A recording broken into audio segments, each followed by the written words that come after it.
दोस्तों, news time में आपका बहुत बहुत स्वागत है। दोस्तों, ये स्पेशल एपिसोड है। स्पेशल इसके लिए कि कुछ दिन पहले मैंने कहा था कि मोदी जी ने बहुत सारे लोगों को पहलगाम के इंसिडेंट के बाद फ़ोन किए थे, करीब करीब 12 बड़े नेताओं को।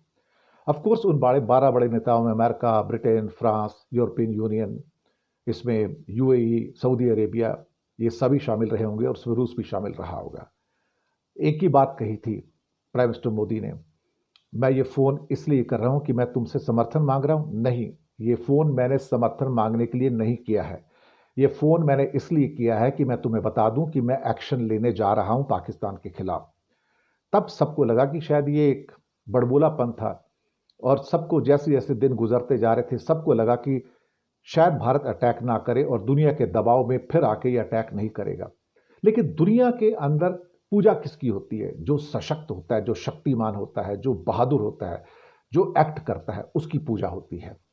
ये सारे के सारे लोग टर्की, चाइना, यूरोपियन यूनियन के 27 देश, अमेरिका, कनाडा, गल्फ के अंदर यूएई, सऊदी, कतर, सब भारत के ऊपर प्रेशर डाल रहे, आप इसके ऊपर हमला मत करो, आप हमला मत करो, पाकिस्तान के ऊपर हमला मत करना, आप देखो आपके पास कोई सबूत नहीं है। ये कहने की कोशिश कर रहे थे कि पाकिस्तान का नाम नहीं लिया किसी ने कि पाकिस्तान ने ये आतंकवादी हमला किया, और एक भी व्यक्ति ने पाकिस्तान की मजम्मत नहीं की। वो बोले हम आतंकवाद के खिलाफ हैं, आतंकवाद के खिलाफ एक जनरल स्टेटमेंट। बल्कि टीआरएफ का नाम हटवा दिया गया यूनाइटेड नेशन सिक्योरिटी काउंसिल में, और वहां पे टीआरएफ का नाम प्रस्ताव में हटाने के बाद उसमें अमेरिका कुछ नहीं बोला, ब्रिटेन कुछ नहीं बोला, फ्रांस कुछ नहीं बोला, चाइना और रशिया कुछ नहीं बोले। कमाल की बात थी, सब के सब पाकिस्तान के साथ हो गए, टीआरएफ का नाम हटवा दिया। लेकिन कहते हैं ना, एक वक्त ऐसा आता है कि जब आप जवाब दो तो ये सब सख्ते में आ जाते हैं, शौक में आ जाते हैं। अब सबकी घिघी बंधी हुई, सब चुप हैं। एर्डोआन बैठा हुआ वहां पर बैठकर चीख रहा है। टर्की टर्की का जो राष्ट्रपति है उसको लगता है कि पाकिस्तानियों को चोट लगती है तो मुझे चोट लगती है। मुझे लगता है कि एर्डोआन भी एक किस्म के बेवकूफ किस्म के आदमी हैं। अगर उनकी हिम्मत है तो खुद लड़ने आ जाए भारत से। इसराइल से तो लड़ नहीं सकते कभी, जो उनके पड़ोस में है बिल्कुल, उसको भी धमकी देते रहते हैं। लेकिन उसको पता है कि इसराइल से मैंने टक्कर ले ली कहीं तो इसराइल मुझे पूरी तरह से गाजा की तरह बर्बाद करके छोड़ेगा। ये जो पाकिस्तान ने कल रात को जम्मू पे अटैक किया था, वो अटैक पूरा का पूरा हमास स्टाइल का अटैक था कि इकट्ठे बहुत सारी मिसाइलें भेजो, इकट्ठा बहुत सारे टैंक वैंक भेजो, इकट्ठा बहुत सारे ड्रोन्स भेजो। करीब करीब 20-30 ड्रोन तो सिर्फ जम्मू के ऊपर आके हमला करने के चक्कर में थे, रेलवे स्टेशन पे, एयरपोर्ट पे, बाकी रिहायशी इलाकों पर। उन सबको मार गिराया गया। ऑफकोर्स हमने वो गलती नहीं की जो इसराइल से हो गई थी, लेकिन इसराइल ने बाद में जो हमला किया वो तो फिर काबिल तारीफ है ना। और हमास की तो बाद में बोलती बंद कर दी, उसने पूरी की पूरी टांगे तोड़ दी उसकी। हालांकि अभी भी उनके पास 50-60 लोग हैं, लेकिन वो 50-60 लोगों के लिए उनको कम से कम 1 लाख लोगों की और बलि देनी पड़ेगी। मुझे लगता है ऐसा ही होगा। तो भारत ने जब हमला किया तब सबकी घिघी बंधी हुई है, सब भारत के ऊपर प्रेशर डाल रहे थे। भारत की डिप्लोमेटिक जीत है यहाँ पर। कहते हैं ना, लोग सशक्त के साथ आते हैं, जो मजबूत होता है उसके साथ आते हैं। आज अमेरिका भी चुप होकर बैठ गया कि मैं बीच में नहीं आऊंगा। साथ में चीन की घिघी बंधी हुई, नहीं मैं बीच में नहीं आता। रशिया पहले से चुप बैठा हुआ है।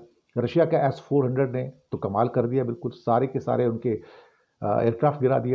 अमेरिका शौक में है, F-16 गिरा दिया गया। अमेरिका के लिए F-16 दुनिया में कहीं भी अगर गिराया जाता है तो उसे शौक होता है कि मेरा एयरक्राफ्ट गिर गया, कि मेरी जो एक प्रेस्टीज है F-16 की जो अनबीटेबल है उसे खत्म कर दिया।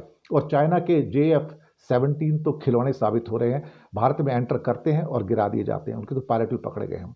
लेकिन भारत की लीडरशिप ने जो डिसाइसिव एक्शन लिया है ये अपने आप में इंपॉर्टेंट है। इससे दुनिया सख्ते में आई है कि भारत की जो जवाबी कार्रवाई है उससे पूरी दुनिया में हड़कंप मचा हुआ है। पाकिस्तान तो खैर अंदर हाहाकार मचा हुआ है, वहां तो लोग अपने सरकार को कोस रहे हैं कि तुम लड़े क्यों इंडिया से। 22 अप्रैल से पहले जब तक हमला नहीं हुआ था पहलगाम का, या उससे पहले 17 अप्रैल को मुनीर का जो स्टेटमेंट नहीं आया था बकवास करने वाला मुल्ला मुनीर का, तब तक तो कोई चांस ही नहीं था भारत की वॉर का।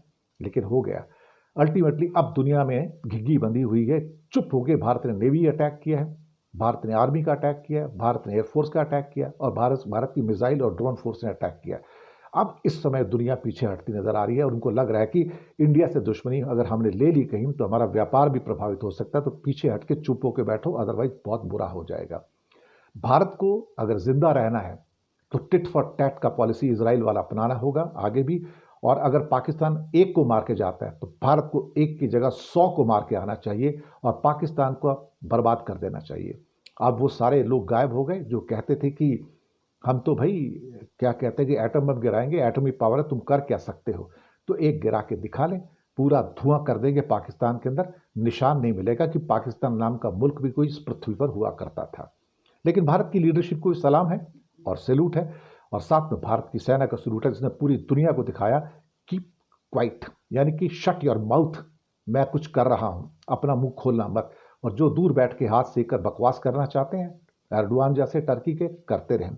लेकिन चाइना की घिग्गी बंदी हुई है, क्योंकि उसकी भी पूरी की पूरी इस टाइम कंडेमिनेशन हुआ है। चाइना को हालत इसलिए खराब है कि चाइना के HQ9 और HQ16 जो उसके सारे के सारे क्या कहते हैं कि बेहतरीन एयर डिफेंस सिस्टम थे, जिसके उसको बड़ा नाज था कि ये पैट्रियट जैसे हैं, थार्ड जैसे हैं, आयरन डोम जैसे हैं, वो इंडिया ने सारे बर्बाद कर दिए और उसके साथ JF-17 को खिलौनों की तरह उड़ाकर नीचे फेंक दिया।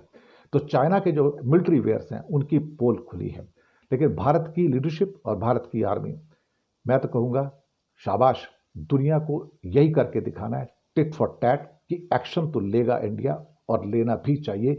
Only tough get the respect, not the weak ones. Jai Hind.